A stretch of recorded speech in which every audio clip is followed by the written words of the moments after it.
अस्सलाम वालेकुम नाज़रीन, आप देख रहे हैं MR न्यूज़। मैं हूं कंज़ा तनवीर और मैं हूँ राशिदा हफीज़। मुबैना खत की तहकीकात और साबिक वज़ीर-ए-आज़म इमरान खान का नाम ESL में डालने की दरख्वास्त समाअत आज इस्लामाबाद हाई कोर्ट में होगी।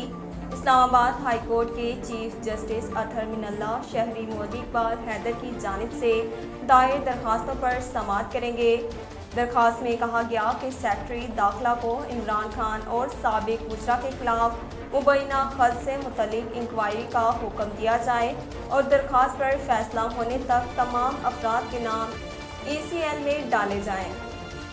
पाकिस्तान तहरीक इंसाफ के रहनुमा और साबिक वफाकी वज़ीर बराए बहरी अमूर अली ज़ैदी ने शहबाज शरीफ, आसिफ ज़रदारी और मौलाना फजल रहमान को तनकीद का निशाना बनाते हुए कहा कि जब चूहे बिल से बाहर आ जाएं तो इनको फेंटा लगाना आसान हो जाता है।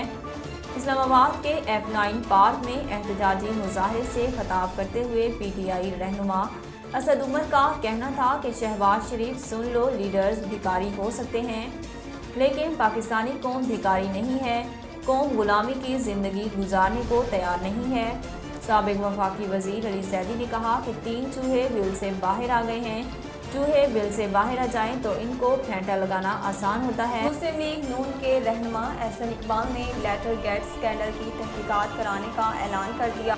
एहसन इकबाल ने कहा कि नई हुकूमत इस बात की इंक्वायरी करवाने लगी कि क्यों एक्स पार्टी केबल को साजिशी खत करार दिया गया। अगर अमरीकी सफारतकार से 7 मार्च को मीटिंग हुई तो इसके बाद एहतजाज क्यों ना हुआ।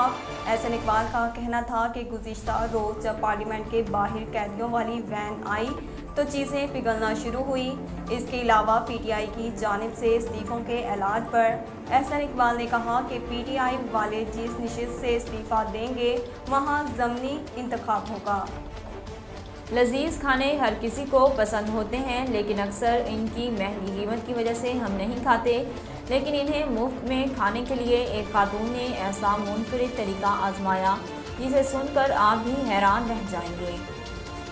गैर मुल्की मीडिया रिपोर्ट्स के मुताबिक एक खातून ने दावा किया है कि वो लगातार 16 दिन डेट पर इसलिए गई ताकि डेट पर आए मर्द उसके खाने के पैसे दें और वो ये सब मुफ्त में खाकर निकल जाए।